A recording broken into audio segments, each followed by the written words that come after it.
बोलिए अम्बे जगदम्बे माँ की जय। सियावर रामचंद्र की जय। उमापति महादेव की जय। पवन सुत हनुमान की जय।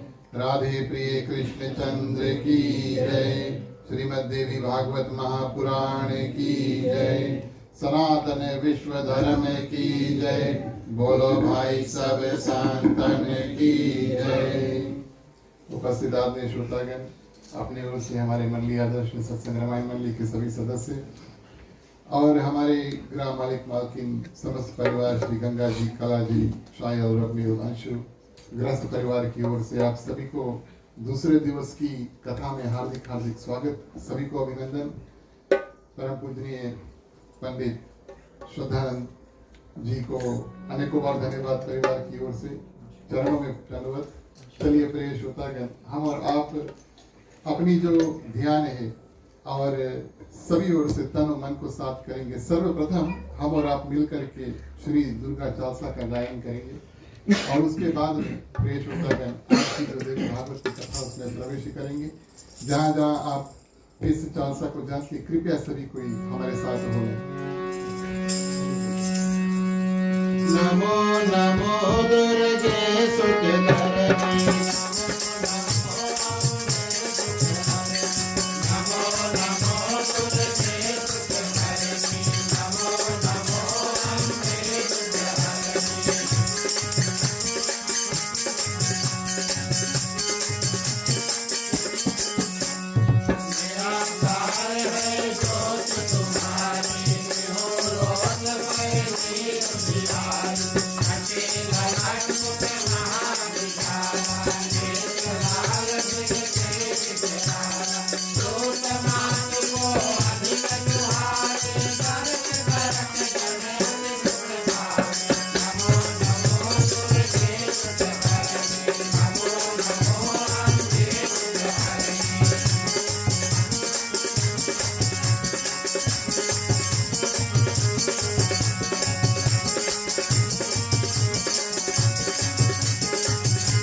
बोलिए अम्बे जगदम्बे माँ की। उपस्थित आदमी श्रोतागण, पारंबा माँ भगवती के चरणों में दंडवत प्रणाम। हनुमान जी को वंदन, उनको धन्यवाद। देवी पूजा की अगवानी हनुमान जी करते हैं और देवी शास्त्र में कहा गया है कि लांगुर वीर करत अगवानी। हमारे और आपके ऊपर विशेष कृपा प्रिय श्रोतागण, आज शुक्रवार की बेला माता रानी की विशेष कृपा, असीम कृपा हुई, तब हम और आप ऐसे सुंदर दिव्य कथा में पहुँचे। हम और आप अपने आप को बड़े भाग्यशाली समझे। मुश्किल से ऐसे कथा करने का अवसर प्राप्त होता है और मुश्किल से ऐसे सत्संग करने का अवसर प्राप्त होता है। हमारे गृह परिवार गंगा जी, कला जी, शायल, रवनी और अंशु, आपको हृदय से धन्यवाद। आपने इस सुंदर कथा को, पावनी गंगा को चुना ताकि इसमें आप भी तृप्त हुए और यहाँ पर जितने लोग आए सभी को उसमें डुबकी लगाएं और पवित्र हो जाएं। दूर निकट से आए भक्त आज इस ग्राम में, सभी को हार्दिक हार्दिक स्वागत। सभी के ऊपर माता रानी की कृपा रहे। हमारी मंडली आदर्श सत्संग रामायण मंडली की ओर से आप सबको जय सिया राम, जय जय श्री राधे, जय माता दी।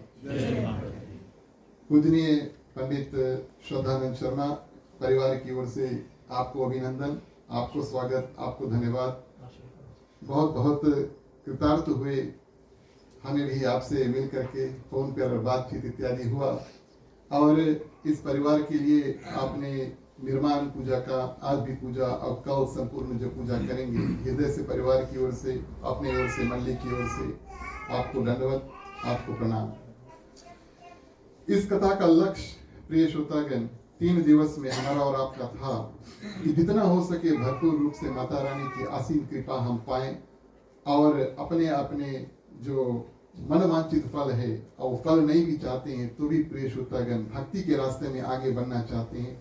भागवत का अर्थ जैसे हमने कल बताया प्रिय श्रोतागण, इसमें भक्ति, ज्ञान, वैराग्य और तप, ये 3 रास्ते, 4 रास्ते हैं भगवान तक पहुंचने के लिए प्रिय श्रोतागण। और अलग अलग मात्रा में कथा श्रवण करके, पूजा पाठ इत्यादि करके, कीर्तन इत्यादि श्रवण करके प्रिय श्रोतागण हम और आप ऐसे रास्ते में और भक्ति के रास्ते में, ज्ञान के रास्ते में, वैराग्यता के रास्ते में और तपस्या के रास्ते में चारों प्रिय श्रोतागण आगे निकल जाएंगे। बड़ा सौभाग्य प्राप्त हुआ इस कथा प्रिय श्रोतागण 3 दिवस का प्रारंभ। हम और आप कल प्रिय श्रोतागण नियम अनुसार प्रथम दिवस था इस कार्य के महत्तम, थोड़ा सा महत्तम की कथा और प्रथम स्कंद जो था उसकी कथा किया। फिर दूसरे स्कंद को प्रिय श्रोतागण हमने जय श्री राम किया। तीसरे स्कंद में हमने प्रवेश किया और तीसरे स्कंद में प्रिय श्रोतागण जन्मेजय जी जो महाराज महाभारत में प्रिय श्रोतागण कुरु वंश के जन्मेजय थे और अर्जुन के पुत्र अभिमन्यु उनके पुत्र थे जन्मेजय।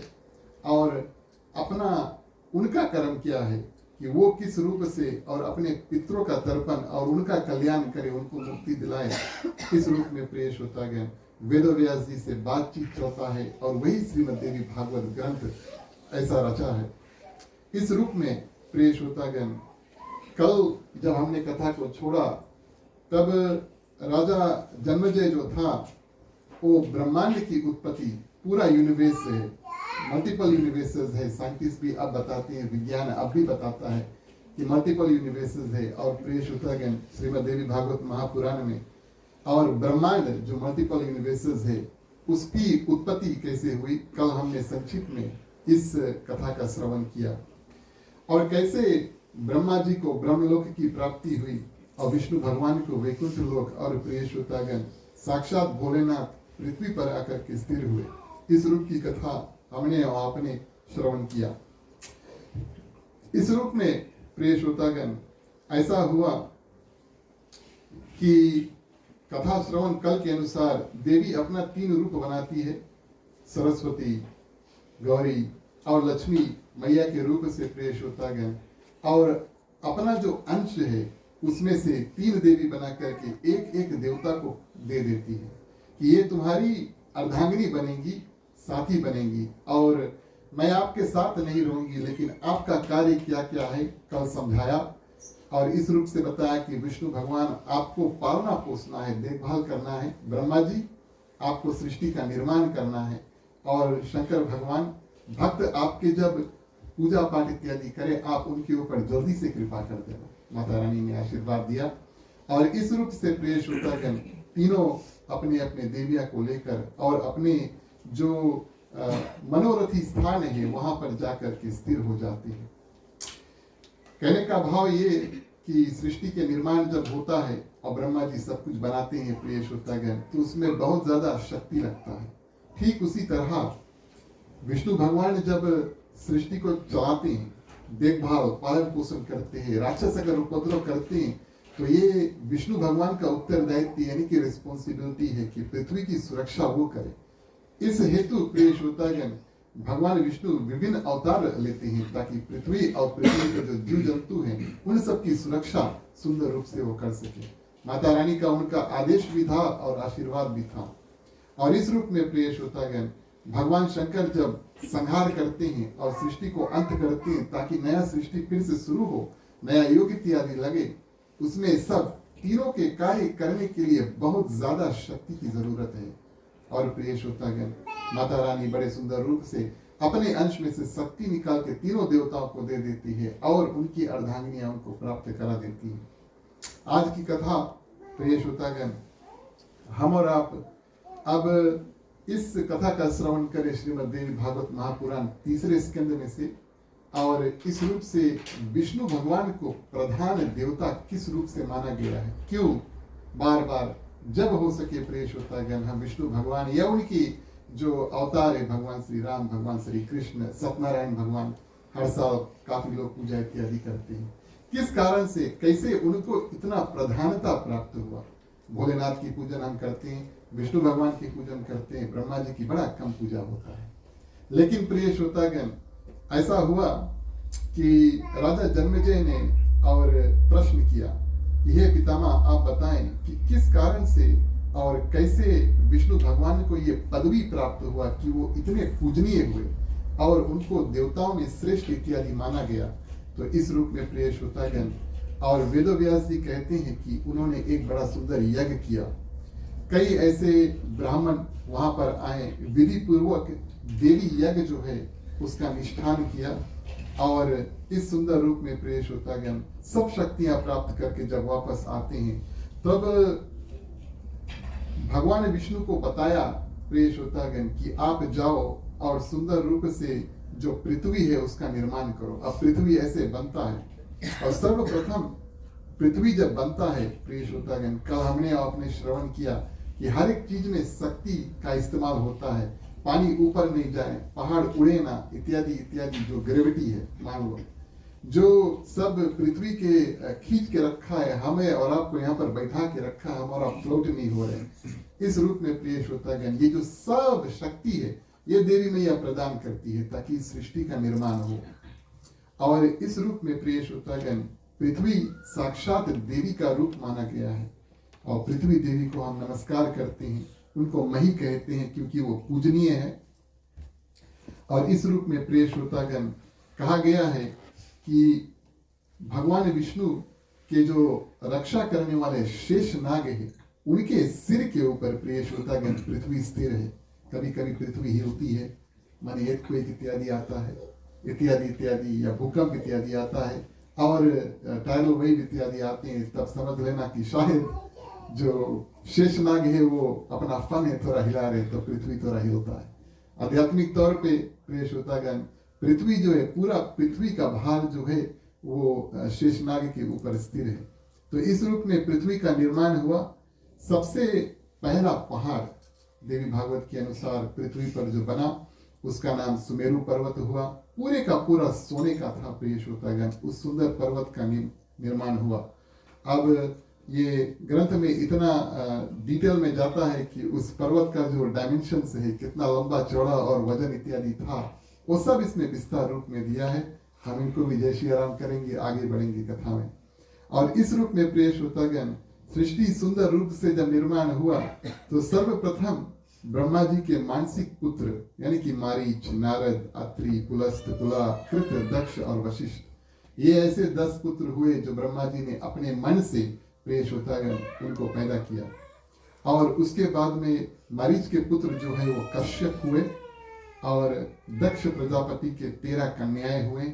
इनका मेल मिलाप हुआ, और इस रूप से प्रिय श्रोतागण इनके माध्यम से देवता और दैत्य जो है उनकी सृष्टि की रचना हुई।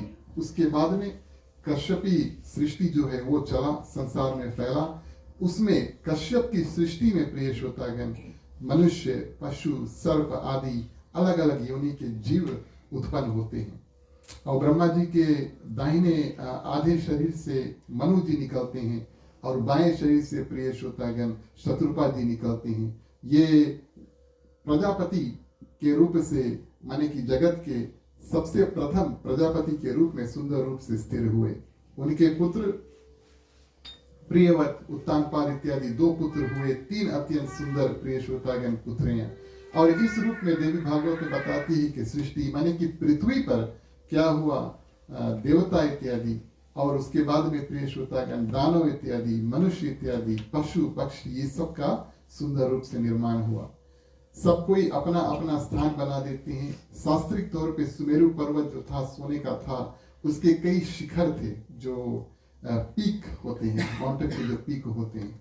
और उस अलग अलग शिखर पर प्रिय श्रोतागण, एक शिखर पर बनता है स्वर्गलोक जो देवताओं का स्थान बनता है, और दूसरे शिखर पर बनता है वैकुंठ, तीसरे शिखर पर प्रिय श्रोतागण ब्रह्मलोक, और चौथे शिखर पर कैलाश पर्वत जो अभी हम जानते हैं ऐसा बनता है। बचे कुचे अपनी माता की कृपा से प्रिय श्रोतागण अलग अलग देवता एक एक शिखर निकाल करके और आकाश मंडल में अलग अलग जगह पर जाकर स्थिर हो जाते हैं। माने कि वैकुंठ जाकर के अलग जगह स्थिर हो जाता है, ब्रह्मलोक जाकर करके अलग लोक स्थिर हो जाता है, और प्रिय श्रोतागण बस स्वर्ग लोक जाकर के अलग जगह पर स्थिर हो जाता है आकाश मंडल में, और बचते हैं सुमेरु पर्वत का एक छोटा सा अंश जिसको हम कैलाश पर्वत से जानते हैं। तो इस रूप से प्रिय श्रोतागण सृष्टि का निर्माण हुआ, और पृथ्वी का जो निर्माण है ऐसा हुआ। आगे थोड़ा विस्तार में, थोड़ा डिटेल में, लेकिन बहुत ज्यादा नहीं, थोड़ा विस्तार में प्रिय श्रोतागण समुद्र मंथन की कथा आई है। अब समुद्र मंथन के माध्यम से शक्ति, लक्ष्मी स्वरूप शक्ति जो है वो भवानी ने और विष्णु भगवान को दे दिया। लेकिन प्रिय श्रोतागण और आप सभी जानते हैं कि विवाह इत्यादि करने के लिए काफी मेहनत करना पड़ता है, आसानी से होता नहीं। सनातन विवाह तो 5 दिन ले लेते हैं, और अगर आप उससे पहले औना गौना, उसके बाद में और जो मेल मिलाप का कार्य होता है तो लगभग 10 दिन अच्छा से रख लो, 1-8 साल के बीच में, तब सनातन विवाह होता है कि नहीं, है ना, सबके साथ में हुआ। तो इस रूप में प्रिय श्रोतागण विष्णु भगवान को थोड़ा मेहनत करना पड़ा। किस रूप से मेहनत करना पड़ा प्रिय श्रोतागण? समुद्र का मंथन हुआ ताकि लक्ष्मी मैया जो है निकले, कई रतन इत्यादि निकले। संक्षिप्त में देवी भागवत में सबका विवरण है प्रिय श्रोतागण, और किस रूप से लक्ष्मी मैया निकली और क्या करते हैं, जाकर के विष्णु भगवान के साथ में उनका सुंदर विवाह हुआ।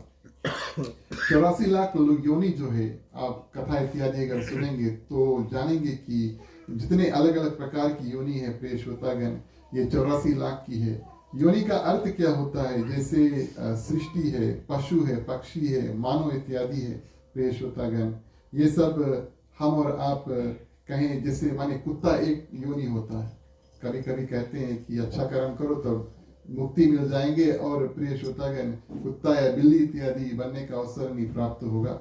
सब कथा में तो हमने भी सुना है भैया कि अगर कुत्ता और बिल्ली का जन्म पाना है तो ऑस्ट्रेलिया न्यूजीलैंड में मिलना कितना आराम है प्रिय श्रोतागण, कितना आराम है।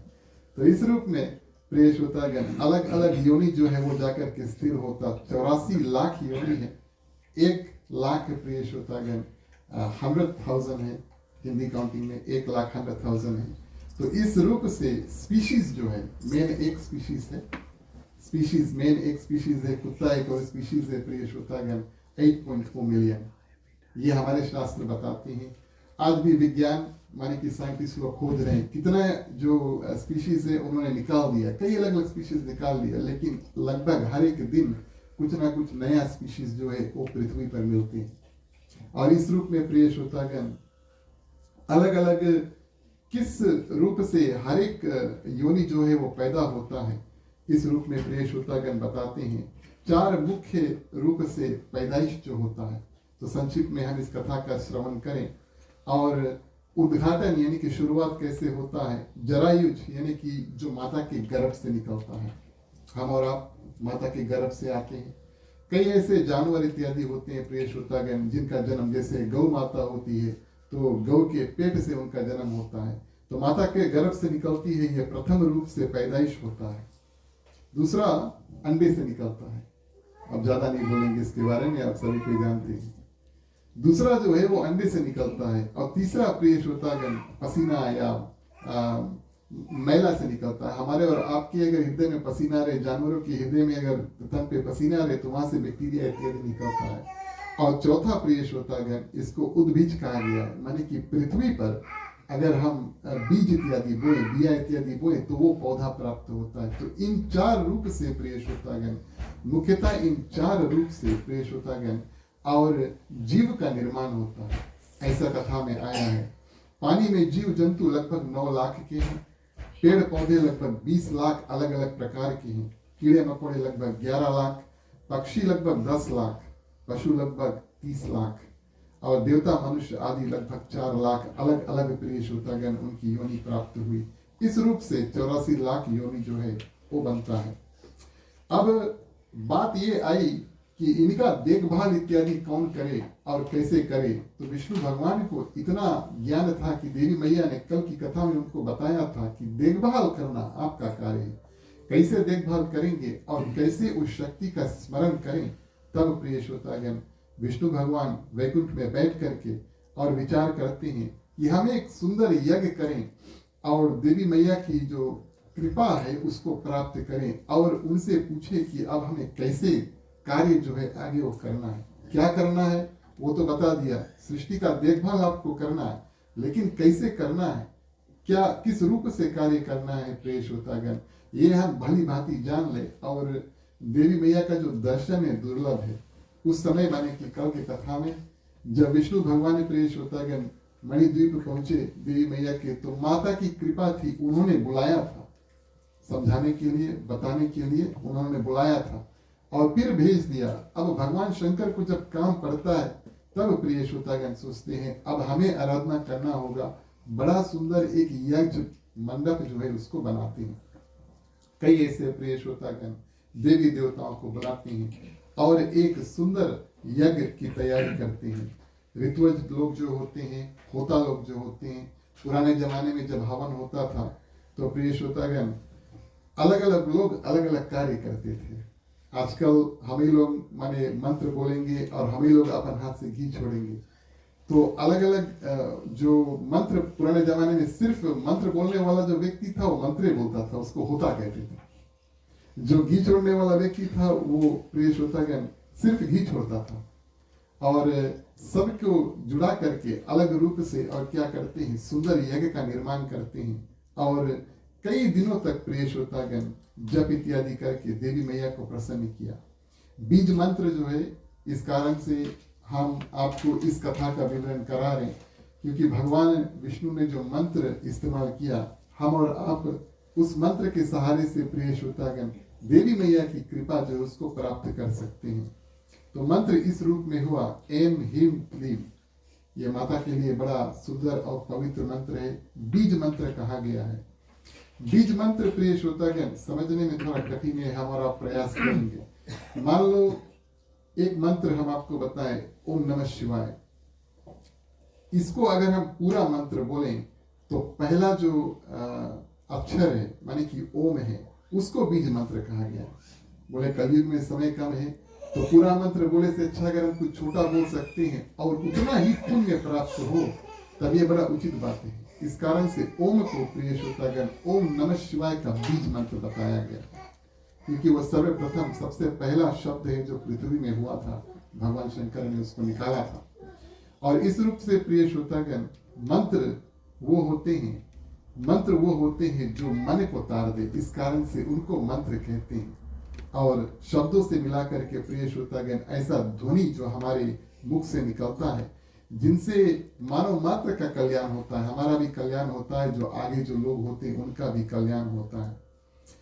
मान लो श्री हम और आप जानते हैं कि अगर हम कभी श्री जो शब्द है इस्तेमाल करें तो वो साक्षात लक्ष्मी मैया को हम याद कर रहे हैं। भले ही हम श्रीमान कहें या श्री फलाना नाम, लेकिन वास्तविक तौर पे प्रिय श्रोतागण श्री जो है वो लक्ष्मी मैया को हम सर्वप्रथम सम्मान देते हैं।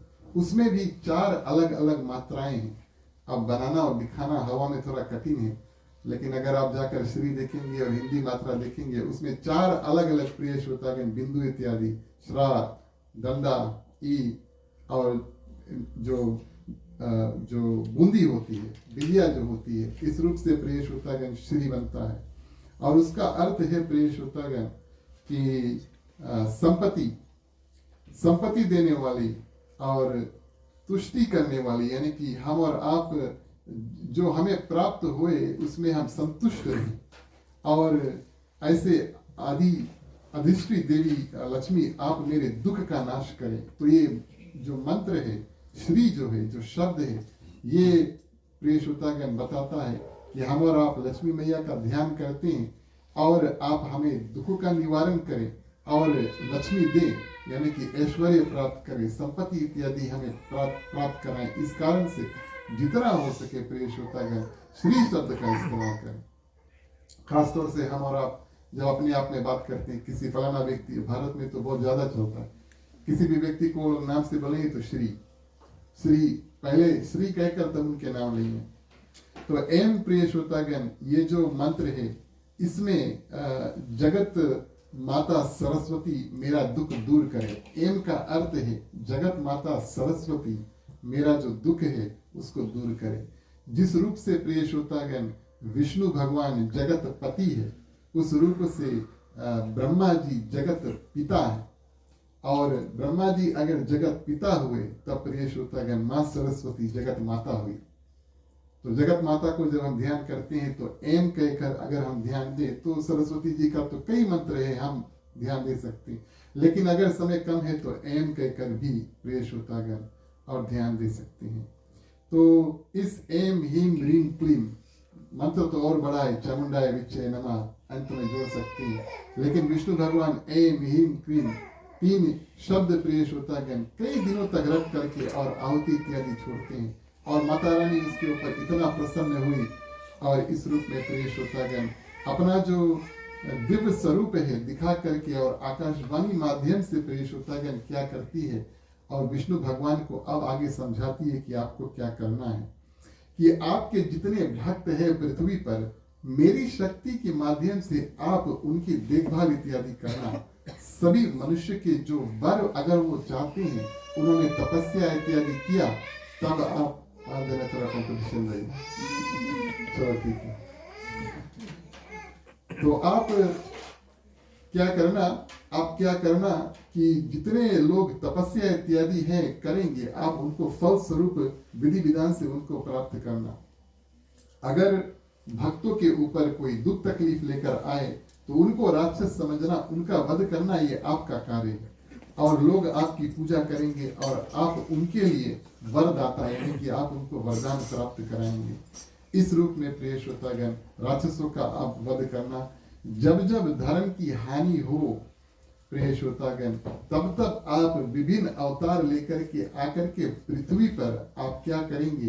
राक्षसों का वध करेंगे, धर्म की फिर से स्थापना करेंगे और ब्राह्मणों की सुरक्षा इत्यादि करेंगे।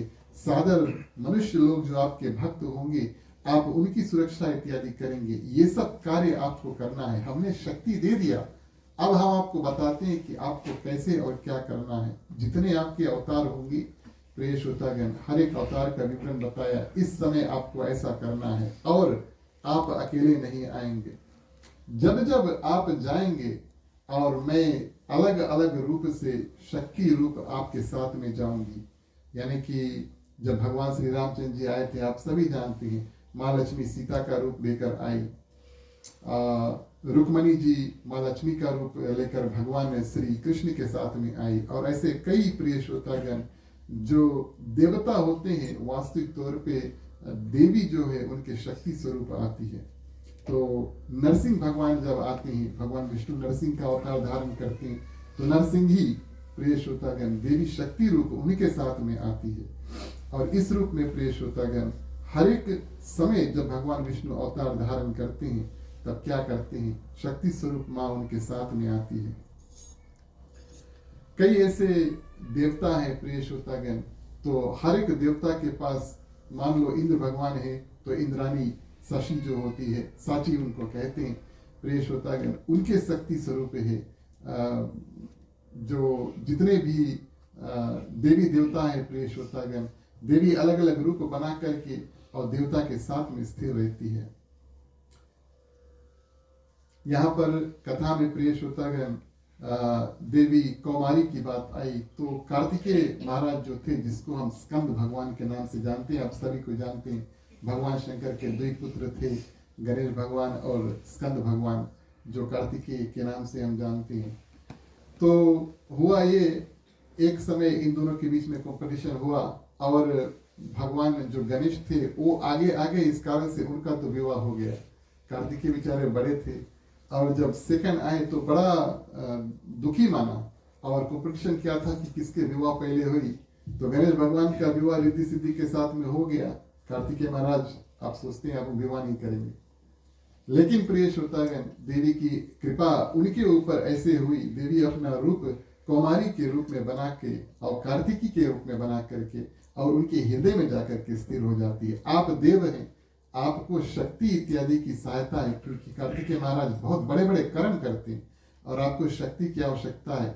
अगर आप अर्धांगिनी रूप में, पत्नी रूप में किसी को नहीं स्वीकार करेंगे, तब क्या करेंगे? अपना रूप बना करके आपके हृदय में हम धारण कर लेंगे और आपको जो कार्य इत्यादि करना है वो सुंदर रूप से करें। तो इस रूप से प्रिय श्रोतागण माँ भगवती क्या करती है? सुंदर रूप से भगवान विष्णु को वरदान देकर, और आकाशवाणी अब चुप हुआ और सुनते ही भगवान विष्णु बड़े प्रसन्नचित हुए। और इस कारण से प्रिय श्रोतागण देवी की कृपा से कि वरदान इत्यादि प्राप्त करना है, भगवान विष्णु से सुरक्षा इत्यादि करना है, सभी की देखभाल इत्यादि करना है, रक्षा करना है। इस रूप में देवी की पूजा इत्यादि करके और बीज मंत्र इस्तेमाल करके भगवान विष्णु उस पदवी तक पहुंचे कि हम और आप उनका ध्यान करें, पूजा पाठ इत्यादि करें और प्रिय श्रोतागण क्या करें, जहां तक हो सके सेवा सत्कार भगवान का करें। एक छोटी सी संकीर्तन करेंगे। हम और आप अपने हृदय में भवानी मैया का ध्यान करें, उनको क्या करें? अपने हृदय में धारण करें, क्योंकि जब जब हम कथा इत्यादि करते हैं एक अवसर प्राप्त होता है कि देवी की जो प्रतिबिंब है, चित्र हो या मूर्ति हो, हम और आप, या तो आप शब्दों से या तो म्यूजिक इत्यादि जब कीर्तन बनता है किसी न किसी रूप से, ये ऐसा समय है प्रिय श्रोतागण, सिर्फ तन के साथ में नहीं बैठना, मन के साथ में बैठना, ताकि भरपूर रूप से 100% मैक्सिमम जो देवी की कृपा है हमें और आपको प्राप्त हुए। सुमिरो आदि भवानी मैया, सुमिरो आदि भवानी हो, सुमिरो आदि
धन्यवाद प्रिय श्रोतागण। आगे तीसरे स्कंद की कथा हम और आप आगे बढ़ाएंगे और इसमें भगवान श्री राम के कुल में एक पूर्वज राजा हुए, उसका नाम था दुरुसंधि। उनकी 2 रानियां थी और प्रिय श्रोतागण एक एक रानी के एक एक पुत्र जो थे, बड़े का नाम सुदर्शन था और छोटे पुत्र का नाम था शत्रुजीत। अब हुआ ये राजन प्रिय श्रोतागण क्या करते हैं, शिकार खेलने के लिए जाते हैं, लेकिन शेर के शिकार खुद हो जाते हैं और उनका राम नाम सत्य जो है वो हो जाता है। अयोध्या की गद्दी पर प्रिय श्रोतागण जो बड़े बेटे हैं उसका नाम था सुदर्शन, उसको बैठा दिया जाता है। ये बात प्रिय श्रोतागण जो राजा था पहले, उसकी अब बच्चे थे 5-6 साल के लगभग थे, तो बड़ा पुत्र जो था उसको राजगद्दी पर बैठा दिया और छोटा पुत्र जो था दूसरी रानी का, उसके जो नाना जी थे उसको ये बात अच्छा नहीं लगा और इस रूप से प्रिय श्रोतागण सेना साथ वो आते हैं और क्या करते हैं, अयोध्या के ऊपर चढ़ाई कर देते हैं और बड़े बेटे सुदर्शन अपनी माँ के साथ में प्रिय श्रोतागण क्या करते हैं, प्राणों की रक्षा करने के लिए और वन में चल देते हैं। और इसके बाद में प्रिय श्रोतागण वन में रहने लगे और सुदर्शन प्रिय श्रोतागण माँ के साथ में वन में जाकर के रहने लगे और कुछ ऋषियों के साथ में भरद्वाज ऋषि के आश्रम में जाकर के रहने लगे। भरद्वाज मुनि बहुत पहुंचे हुए ऋषि थे और इस रूप में प्रिय श्रोतागण जाकर के उनके आश्रम में रहने लगे। और उस समय क्योंकि ऋषि प्रिय श्रोतागण ब्राह्मण इत्यादि अलग अलग समय पर अलग अलग देवी देवता का पूजन पाठ इत्यादि करते हैं और उस समय जो भरद्वाज ऋषि थे आश्रम सहित क्या करते थे, हर समय और देवी की आराधना, क्लीव नाम जो शब्द है श्रीमद् देवी भागवत में आया है, उस मंत्र के माध्यम से देवी की आराधना, पूजा अर्चन और प्रिय श्रोतागण हवन इत्यादि किया करते थे, माने कि यज्ञ इत्यादि किया करते थे। 5-6 साल का जो पुत्र होता है, हमारे भी यहाँ बच्चे होते हैं, कभी कभी 1-2 बात अगर आप कह दीजिए उनके कान में पड़ गए तो वो रटने लगेंगे, बार बार वही बात बोलेंगे ना। होता है। और क्या होगा, तब हमें और आपको ख्याल होगा कि भैया पता नहीं अच्छा बात बोला था कि नहीं। अगर बुरा बात कुछ पकड़ ली और बार बार रटने लगे, उनके दिमाग में ऐसे घूमने लगता है। तो ये जो शब्द होता है क्ल्यू, श्रीमद् देवी भागवत में आया है। अब इस बड़े बेटे प्रिय श्रोतागण, उनके जब हृदय में प्रवेश हुआ सुदर्शन के, तो बड़े सुंदर रूप से उस मंत्र को उन्होंने धारण किया और उसकी हृदय में घूमने लगा, मन बुद्धि में घूमने लगा। जहां जाते बस वही प्रिय श्रोतागण रखते। और ऐसे मंत्र के माध्यम से प्रिय श्रोतागण और जो मंत्र साधना के माध्यम से माता रानी को और सुंदर रूप से प्रसन्न कर लिया। माता रानी की कृपा से प्रिय श्रोतागण भरद्वाज ऋषि आश्रम में उनको सब अस्त्र शस्त्र इत्यादि सब कुछ सिखला देती, कि क्योंकि वो राजा का पुत्र है, एक ना एक दिन उसको किसी ना किसी रूप से राज इत्यादि करना है। और भरद्वाज मुनि सब कुछ सिखा देते हैं। माता रानी की कृपा से बुद्धि में परिवर्तन हुआ और प्रिय श्रोतागण तन शरीर सब बिल्कुल तंदुरुस्त, बिल्कुल सुंदर रूप से, और योद्धा का सुंदर जो देह है इत्यादि उसको प्राप्त हुआ। बड़ा सुंदर जब ये पुत्र बड़ा हुआ प्रिय श्रोतागण। अब इधर चली अयोध्या की बात और उधर था काशी।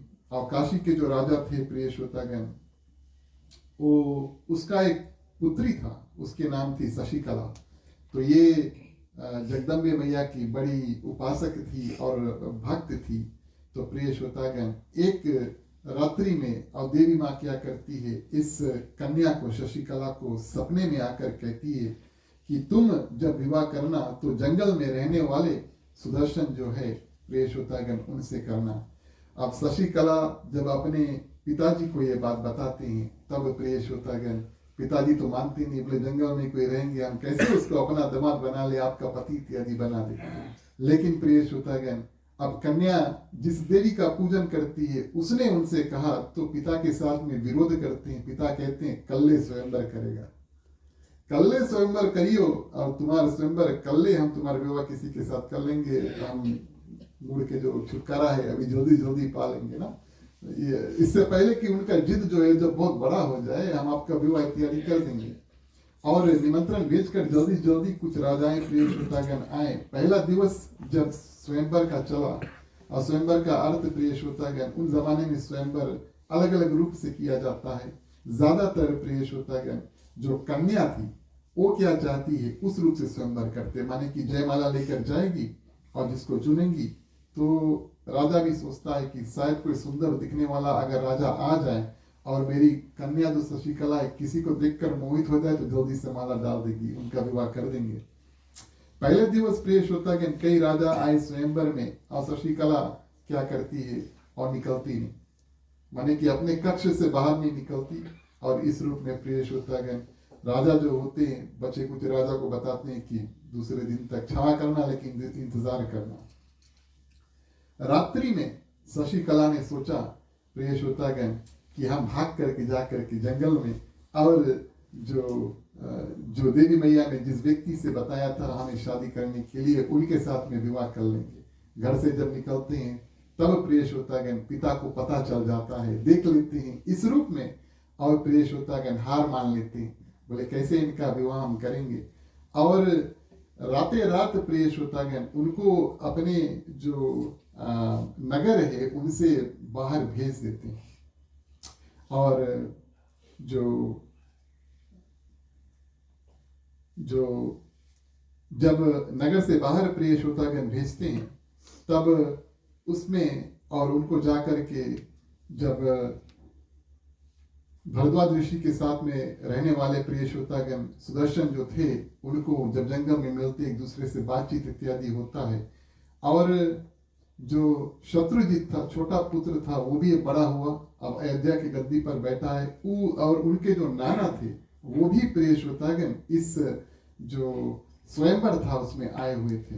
देखिए लड़की भाग्य, और पीछा करते करते प्रिय श्रोतागण जंगल में जाते हैं और देखते हैं प्रिय श्रोतागण, तो भाई भाई जब एक दूसरे को देखते हैं तब तक तो दूरी के कारण से और दुश्मनी प्रिय श्रोतागण, क्योंकि नाना थे तो, और अपने जो पुत्री के पुत्र थे उसमें बहुत जहर इत्यादि घोल देते, भैया तुम्हारा ऐसा था वैसा था, और दोनों में प्रिय श्रोतागण बहुत भयंकर युद्ध होता है। उस समय अब जो एक पुत्र तो अपने पूरी सेना के साथ में आया है, और सुदर्शन प्रिय श्रोतागण जो बड़ा था भरद्वाज ऋषि के साथ में रहता है, उनके पास कोई सेना इत्यादि नहीं है। तो देवी भागवत में कहा कि उन्होंने देवी मैया की इतनी सुंदर आराधना और मंत्र जाप इत्यादि किया था कि उनके सेना के लिए देवी खुद रूप धर के आती है, और प्रिय श्रोतागण सब जितने सेना इत्यादि आए थे सबका संहार कर देती है। और प्रिय श्रोतागण और जो सुदर्शन है उनसे कहती है कि हम तुम्हारे ऊपर बहुत प्रसन्न हैं, आप मांगो क्या चाहते हो। और इस रूप में प्रिय श्रोतागण सुदर्शन क्या करते हैं, बड़ा सुंदर वरदान मांगते हैं।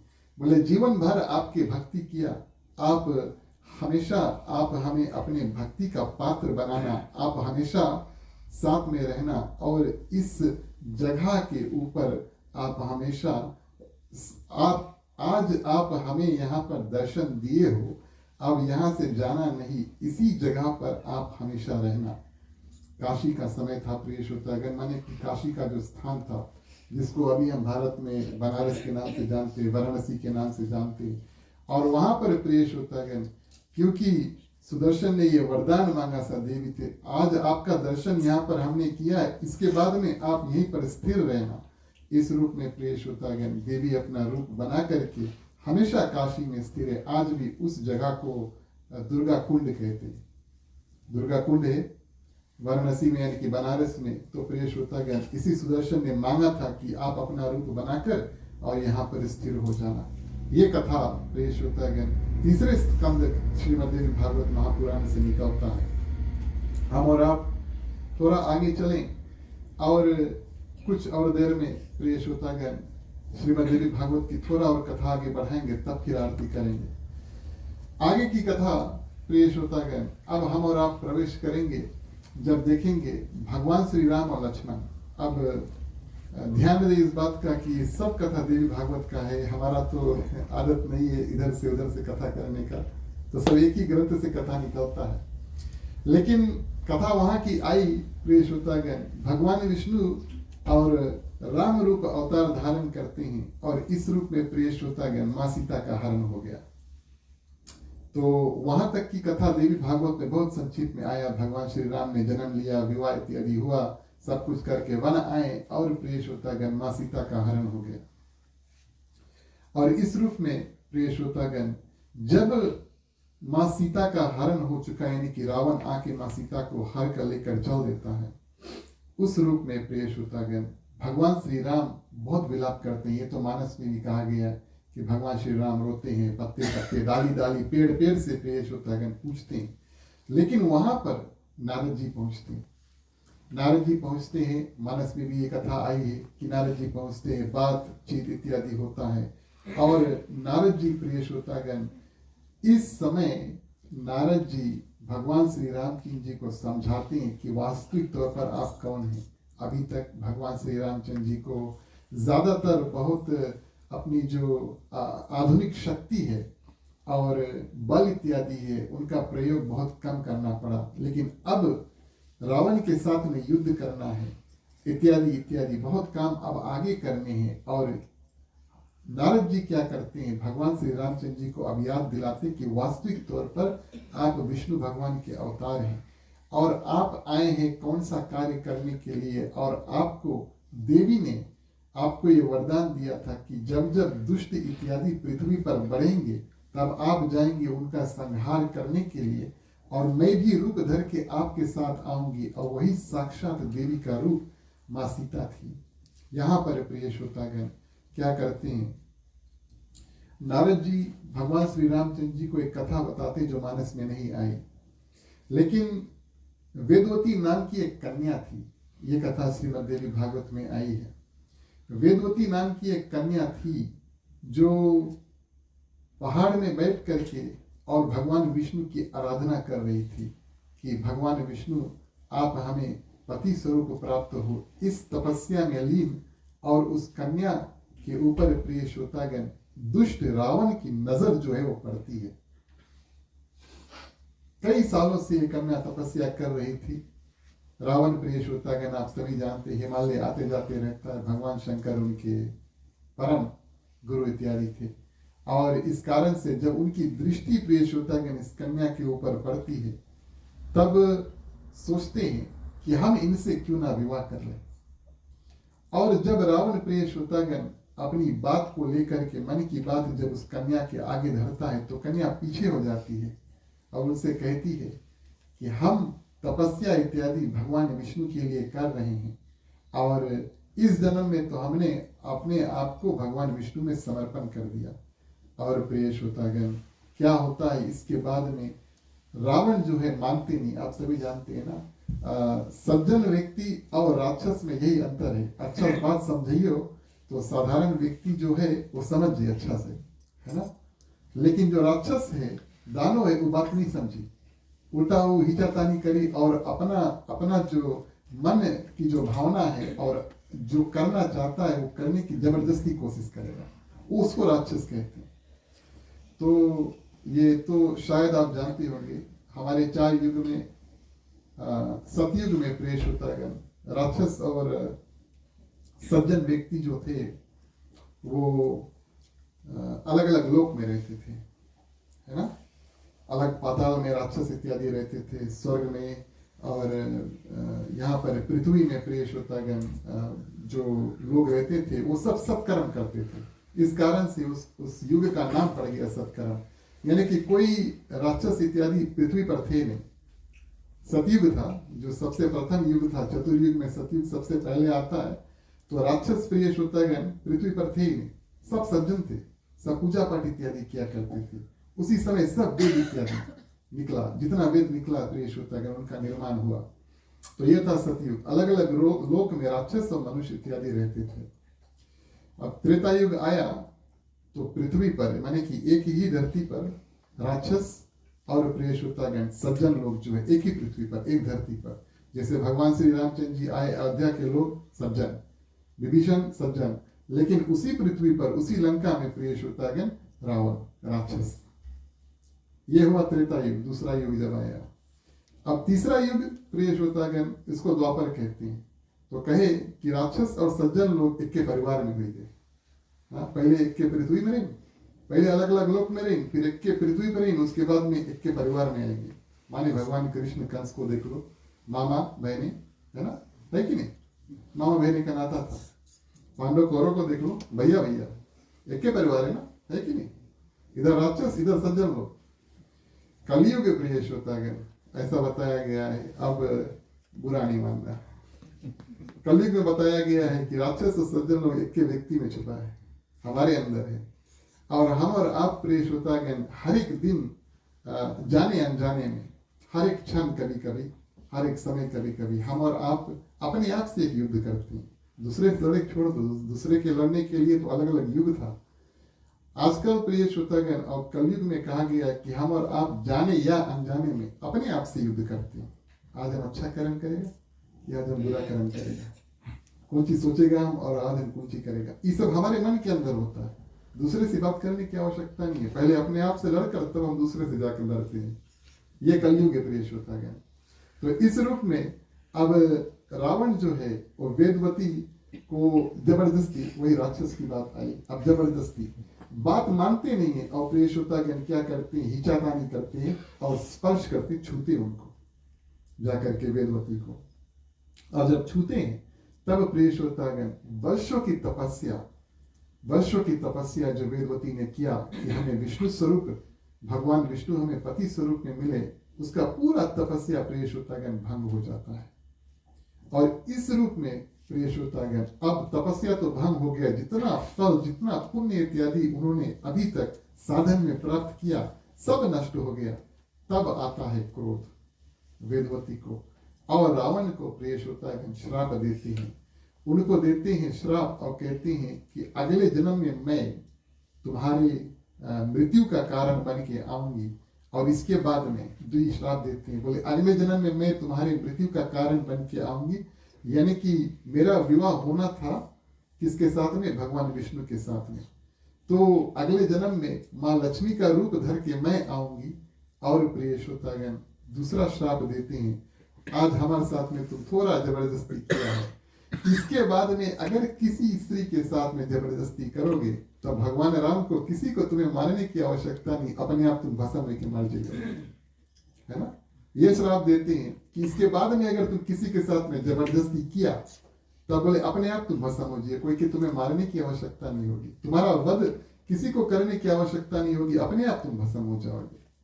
अब ये कथा प्रिय श्रोतागण, जैसे कि हमने आपसे बताया मानस में तो नहीं, लेकिन देवी भागवत में एक कथा बतलाई है, इस कारण से कि नारद जी भगवान श्री रामचंद्र जी को समझाते हैं कि भगवान श्री राम आप चिंता नहीं करो, इधर उधर भागने की आवश्यकता नहीं, क्योंकि भगवान श्री रामचंद्र जी पेड़ पत्ते इत्यादि में भाग करके पूछ रहे हैं माँ सीता कहाँ है। बोले चिंता नहीं करो, आपके पास समय है, आप धीरज धर के काम करो, हम आपको बताते हैं कि वास्तविक तौर पर आप कौन हैं, और हम आपको कारण बताते हैं कि आपको भागने दौड़ने की जल्दबाजी करने की आवश्यकता नहीं है।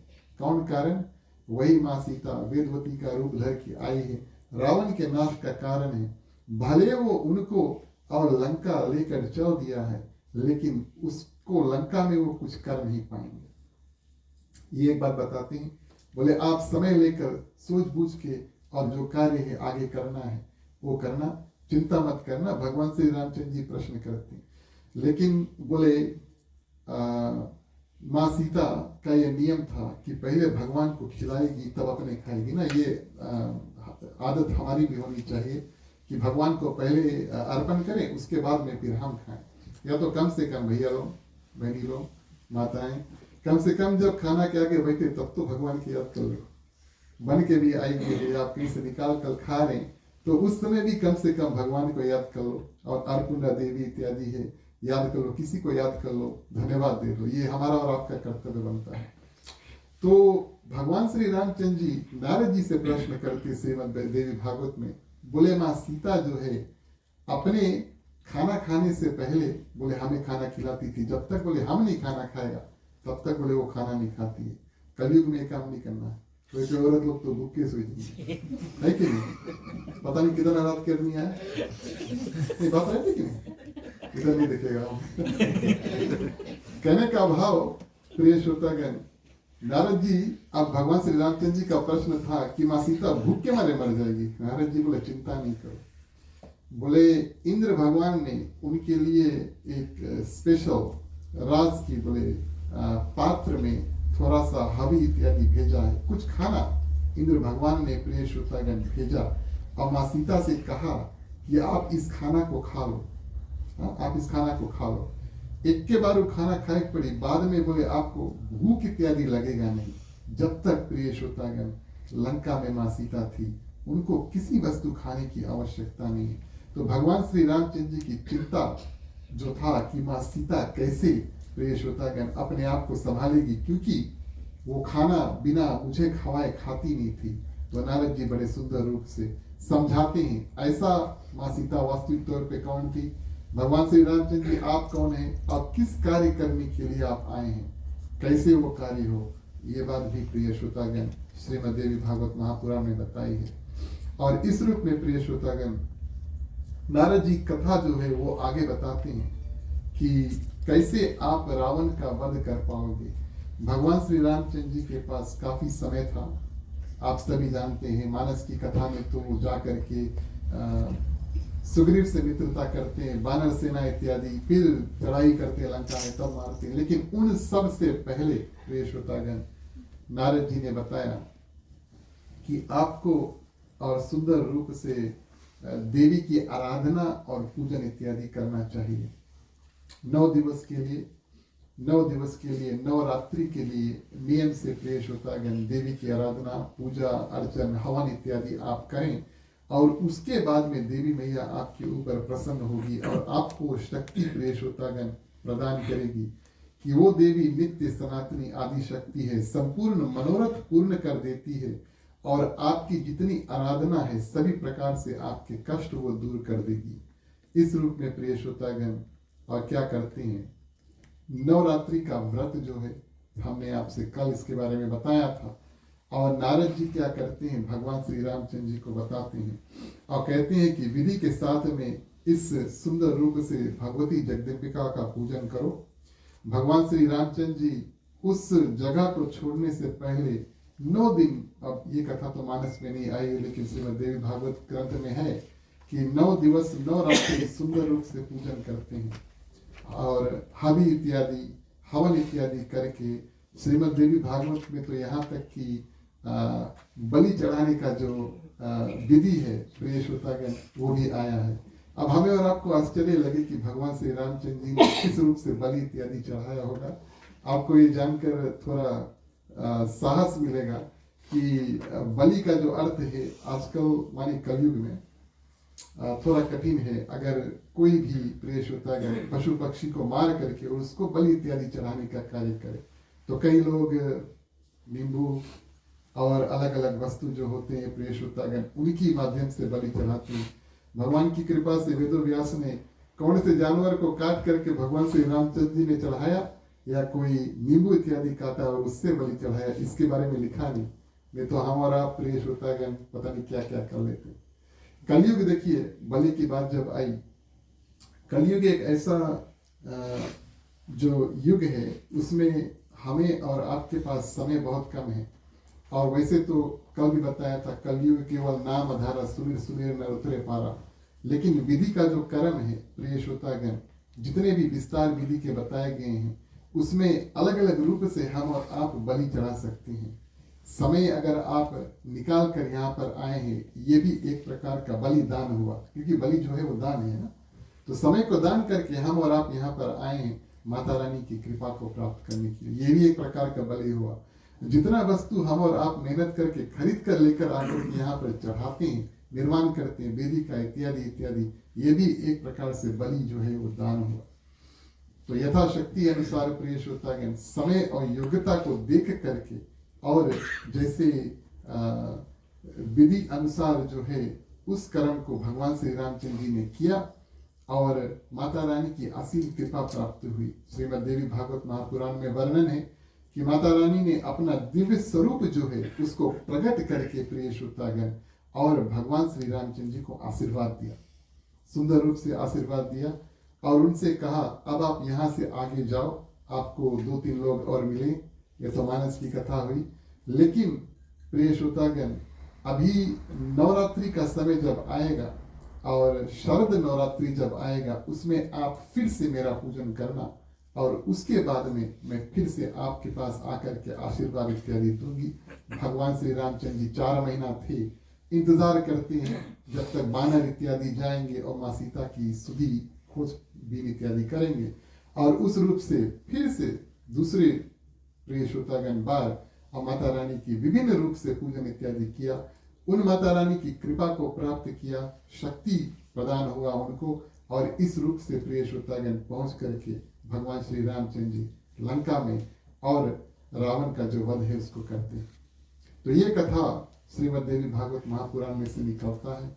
आज की कथा को हम यहीं पर अंत करते हैं, समय का भी ध्यान रखेंगे। कल की कथा में जब तक भवानी मैया माँ दुर्गा काली इत्यादि कुछ कुछ राक्षसों का अंत नहीं करे तब तक प्रिय श्रोतागण देवी कथा पूर्ण नहीं होता। विभिन्न अवतार को बना करके और कई राक्षसों का वध किया। तो अवश्य कल अंतिम दिवस की कथा है। हम और आप कुछ माता रानी अनेक प्रकार से रूप बनाएंगे, कुछ कुछ राक्षस का वध करेंगे, विस्तार रूप से आराम से समय निकाल करके कुछ कुछ ऐसे ऐसे कथा को देखेंगे। आप सभी ने आज की कथा को बड़े ध्यान से सुना, हृदय से धन्यवाद देते हैं। माता रानी की कृपा आप सभी के ऊपर रहे। आप सभी आप खड़े हो जाएं, बारी बारी प्रिय श्रोता मुख्य श्रोता के बाद में आरती कर सकते हैं। बोलिए अम्बे जगदम्बे माँ की जय।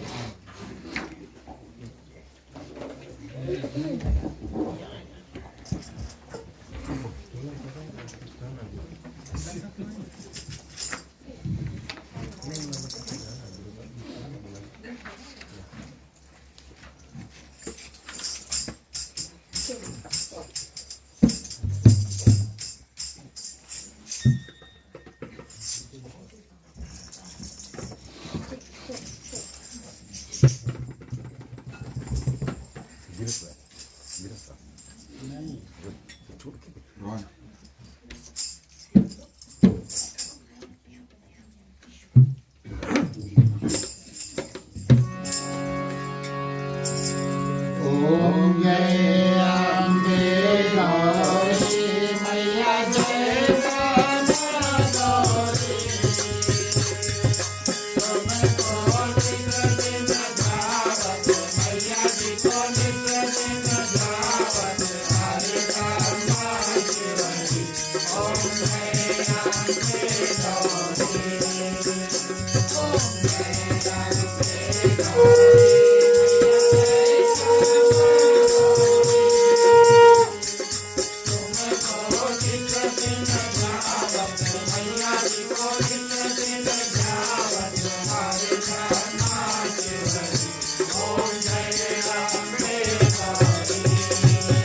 तुम्ही हो माता पिता तुम्ही हो बंधु सखा तुम्ही हो, जो खिल सके ना वो फूल हम है, तुम्हारे चरणों के धूल हम है, दया की दृष्टि सदा ही रखना, तुम्ही हो बंधु सखा तुम्ही हो साथी तुम्ही सहारे, कोई न अपना सिवा तुम्हारे, तुम्ही हो नैया तुम्ही खेवैया, तुम्ही हो बंधु सखा तुम्ही हो बंधु सखा तुम्ही हो बंधु सखा तुम्ही हो।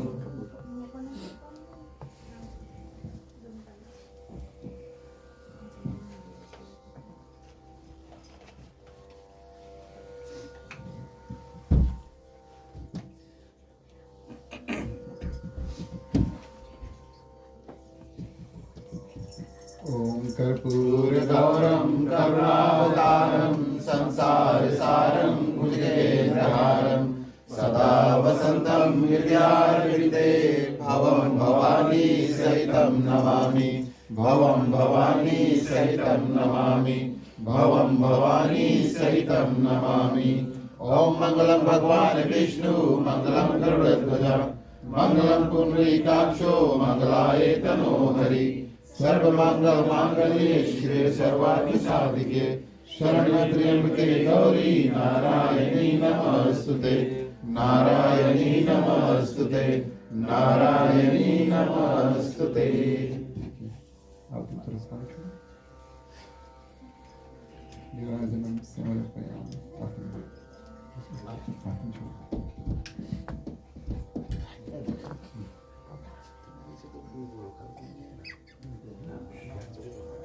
आप इधर आप करते हो आगे करते हो।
धन्यवाद प्रिय श्रोतागण, आप सभी से आग्रह करेंगे अपने अपने स्थान ग्रहण करें। बैठे बैठे आप सभी को प्रिय श्रोतागण आरती का दर्शन करें। अंतिम प्रार्थनाओं में प्रिय श्रोतागण हमारा माता रानी से असीम कृपा की प्राप्ति के लिए 9 मंत्रों के साथ में प्रार्थना करेंगे और इस रूप में माता रानी से 9 अलग अलग वस्तु मांगेंगे कि हमें यहाँ पर जितने लोग हैं, समस्त पृथ्वी पर जितने जंतु हैं, सभी को प्रिय श्रोतागण ऐसे ऐसे वस्तु जो है प्रदान करें। जहाँ तक आप मंत्र जानते हैं कृपया हमारे साथ जोड़ें। सभी को प्रिय श्रोतागण माता रानी को ध्यान करें और अपने अपने हाथों को जोड़ लें। चलिए प्रार्थना करते हैं। सर्वप्रथम शक्ति की प्रार्थना करेंगे। या देवी सर्वभूतेषु शक्ति रूपेण संस्थिता नमस्तस्यै नमस्तस्यै नमस्तस्यै नमो नमः। दया की प्रार्थना करेंगे। या देवी सर्वभूतेषु दया रूपेण संस्थिता नमस्तस्यै नमस्तस्यै नमस्तस्यै नमो नमः। शांति की प्रार्थना। या देवी सर्वभूतेषु शांति रूपेण संस्थिता नमस्तस्यै नमस्तस्यै नमस्तस्यै नमो नमः। बुद्धि की प्रार्थना। या देवी सर्वभूतेषु बुद्धि रूपेण संस्थिता नमस्तस्यै नमस्तस्यै नमस्तस्यै नमो नमः। विद्या की प्रार्थना। या देवी सर्वभूतेषु विद्या रूपेण संस्थिता नमस्तस्यै नमस्तस्यै नमस्तस्यै नमो नमः। श्रद्धा की प्रार्थना। या देवी सर्वभूतेषु श्रद्धा रूपेण संस्थिता नमस्तस्यै नमस्तस्यै नमस्तस्यै नमो नमः। भक्ति की प्रार्थना। या देवी सर्वभूतेषु भक्ति रूपेण संस्थिता नमस्तस्यै नमस्तस्यै नमस्तस्यै नमो नमः। लक्ष्मी की प्रार्थना। या देवी सर्वभूतेषु लक्ष्मी रूपेण संस्थिता नमस्तस्यै नमस्तस्यै नमस्तस्यै नमो नमः। आराम की प्रार्थना। निद्रा देवी को ध्यान करके। या देवी सर्वभूतेषु निद्रा रूपेण संस्थिता नमस्तस्यै नमस्तस्यै नमस्तस्यै नमो नमः। धन्यवाद प्रिय श्रोतागण। इस रूप से हमने और आपने श्रीमद् देवी भागवत महापुराण 3 दिवस का जो कार्यक्रम है उसमें दूसरे दिवस की जो कथा है उसको श्रवण किया। माता रानी की असीम कृपा आप सभी भक्तों के ऊपर रहे। जो भी मनोकामना आप लेकर आए हैं उसकी पूर्ति हो, ये आशीर्वाद व्यासपीठ पूजनीय पंडित जी की ओर से प्राप्त। प्रिय श्रोतागण, गृहस्थ परिवार को एक बार फिर अनेकों बार धन्यवाद इस कथा को आयोजन करने के लिए, हमें निमंत्रण करने के लिए, बुलाने के लिए। आप जहाँ से आए हैं आपको अभिनंदन, आपको स्वागत, आपको धन्यवाद। पूजनीय पंडित जी आपको हृदय से एक बार फिर से धन्यवाद। कल फिर आपका मुलाकात होगा हमारे साथ और आपसे 2-4 शब्द हम अवश्य कल सुनेंगे। जो लोग कल हवन में भाग लेना चाहते हैं लगभग 6 बजे आप यहाँ पर आ जाएं और हवन इत्यादि के बाद में फिर अंतिम दिवस की जो कथा है उसको हम शाम को लगभग 7:30 बजे शुरू करेंगे और इसी तरह लगभग 9:15 कल की कथा को भी अंत करेंगे। आज भी और कल भी प्रिय श्रोतागण थोड़े देर तक हम और आप मिलकर के कीर्तन करेंगे। मंडली के साथ आप जुड़ जाएं। जो लोग गाना चाहते हैं सभी को मिलकर थोड़े देर सुंदर रूप से कीर्तन करेंगे। आज भी आप सभी के लिए प्रसाद है, महाप्रसाद है। कृपया आप इसे करके मुख्य श्रोता परिवार को आशीर्वाद और धन्यवाद देकर जाएं। ये हमारा और आपका कर्तव्य बनता है। चलिए मुख्य श्रोता को पंचामृत देते हैं।